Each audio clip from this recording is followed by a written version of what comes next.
Today, Mylene and I are going to walk you through the foods that are highest in fiber and have the best protein to calorie ratio so that you know exactly what to eat so you can eat more, not less on your weight loss journey. Now, I'm not talking about Twinkies. Today, we're going to go over 2 specific things that will allow you to increase the volume that you eat, reduce your hunger, and then also improve your body's ability to burn fat effortlessly. It's time to put down the Ozempic because today I'm going to teach you how to lose weight by eating more, starting with fiber. Okay, so I have a beautiful little list here of foods that have the highest amount of fiber per 100 grams. So ranking number 1 is chia seeds. Here is my favorite chia seed recipe.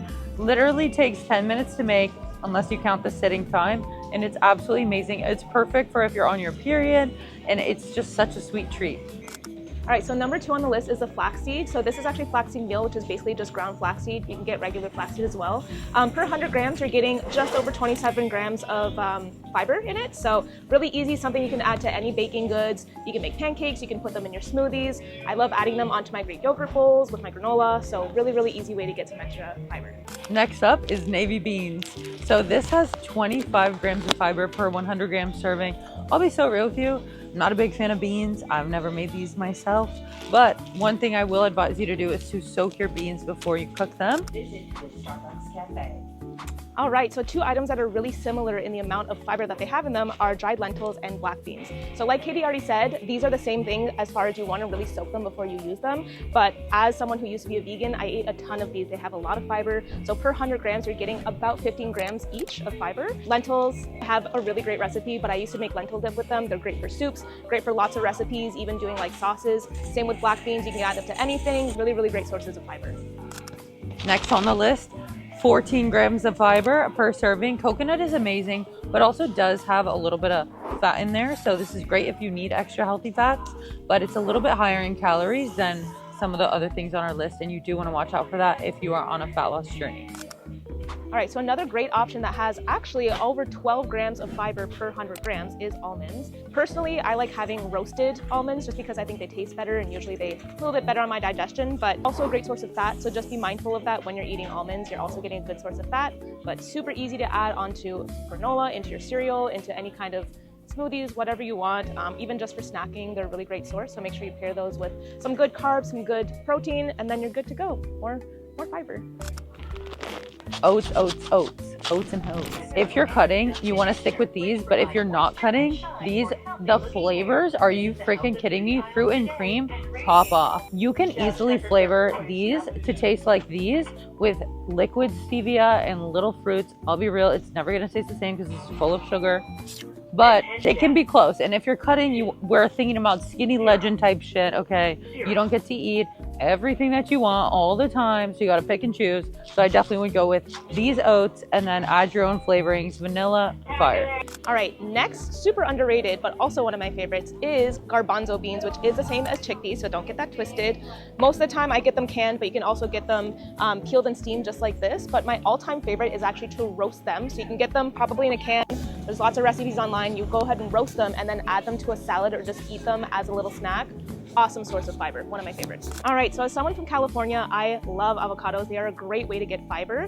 And surprisingly, raspberries have roughly the same amount per 100 grams. We're looking at just over 6 grams of fiber. Tons of ways to eat both of these, but these are a really, really great source. Probably some of my favorite as well because they're delicious. Next on the list is artichokes. Now, I would not know how to cook these if you fucking paid me. So they do make artichoke hearts like this. And if you're really lazy and you don't even want to go to the fresh aisle, they make canned cooked artichokes. Potatoes, what? You'd be so surprised. You do not have to eat just sweet potatoes for potatoes to be a really high volume source of food that's pretty low in calories and has a little bit of fiber in it.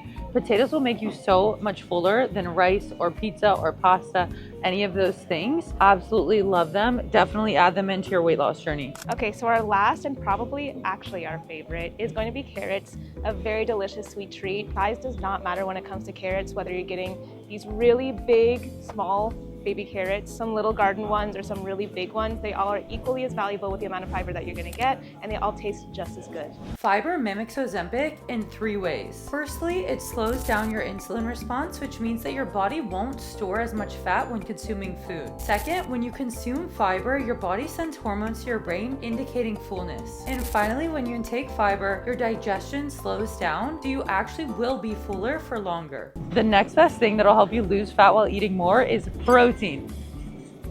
When you consume protein, it actually decreases hunger hormones, ghrelin, and increases fullness hormones, CCK. It also increases GLP-1, and if that sounds familiar, that's because that's what all these weight loss drugs are made of and is responsible for digestion. So you don't need to inject it, just inject some steak into your mouth. Protein also takes longer to digest than other nutrients, so you have a more sustained release of energy over time. But the coolest part about protein is that 30% of the calories that you intake are expended to digest the protein, which is basically like getting something 30% off.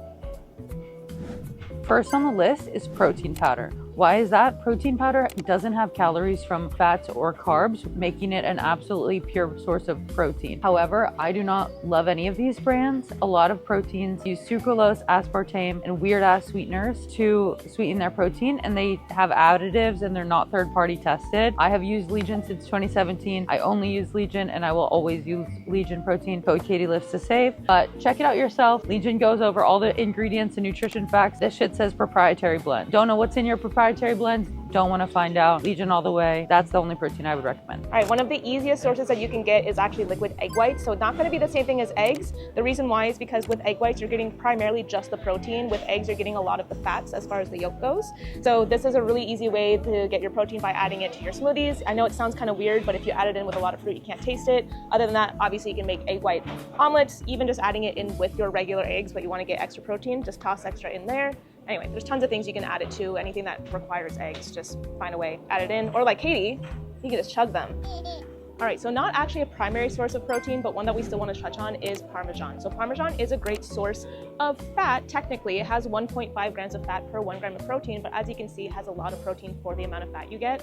So because it's such a good source of protein, if you're going to use cheese, then you may as well use this on things like your beef, on your tacos, on whatever it is that you want to add cheese. Parmesan, great, especially for people who don't do very well with dairy. It is more of a raw type of dairy, so it's a lot easier on the digestion, but really delicious. Okay, ahi or whitefish is amazing for a fat loss journey. Super high in protein, pretty lean. You also can get prepackaged tuna if you prefer that, like chicken of the sea, stuff like that, and prepackaged chicken. But personally, I love fresh fish. All right, so one of the leanest sources of protein that you can get is going to be chicken, preferably some sort of chicken breast. It's going to be skinless as well. It's just going to be a better source of protein, and having something that's free range is usually a better option as well. But for something that tastes better, which again is one of my favorites, is going to be some sort of chicken thigh. Usually does have more fat in it, so if you can do skinless and boneless, it's going to be even better. But just keep in mind that chicken thigh is going to have more fat in it, chicken breast is going to be a little leaner, and then a really great option that I personally use is I go to Trader Joe's and I do frozen chicken. There's tons of different options that you can get at different grocery stores,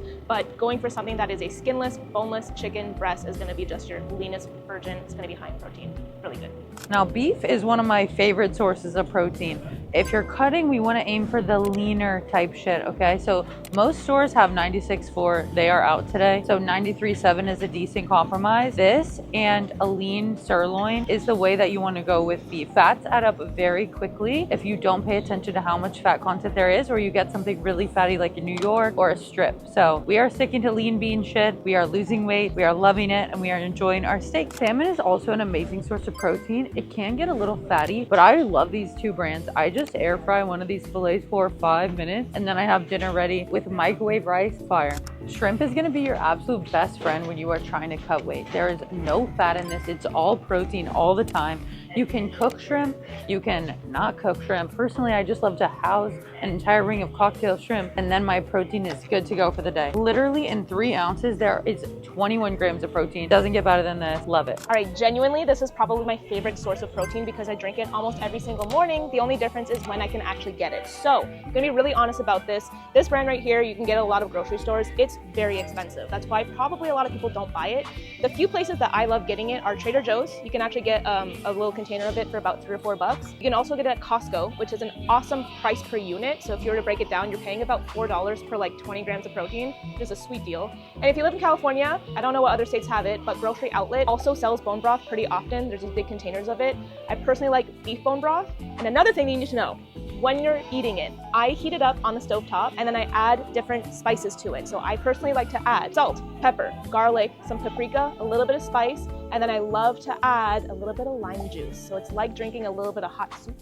But it's a great way to start your morning. It's a very easy thing to add even when cooking rice and cooking some other things. So just please remember that bone broth is so underrated and it's such a great source of protein. I do try to limit dairy, and I do recommend that you limit dairy. I don't think it's great for you, but Fairlife is the best thing ever. It has 13 grams of protein per cup. So if you do want to have cereal and milk, I highly recommend at least you get Fairlife. It's lactose free, has extra protein. Even though I'm Italian, I do have a strong appreciation for Greek yogurt. The protein content in 0% Greek yogurt is amazing. Now this tastes terrible if you think about it as yogurt, okay? We're gonna think about this sour cream. So we're gonna put it on potatoes. We're gonna put it on Mexican food. Taco Tuesday, we're dosing it with this, okay? Because you need to mix a lot of stevia into this and vanilla for this to taste anywhere like yogurt. If you're struggling to reach your fitness goals and you wanna get there fast despite a busy schedule, like my clients here, click the first link in the description and let's change your life. Just a reminder, you can eat anything you want on a fat loss journey. It's all about moderation and learning how to play with the macros so that you can live the best life you want.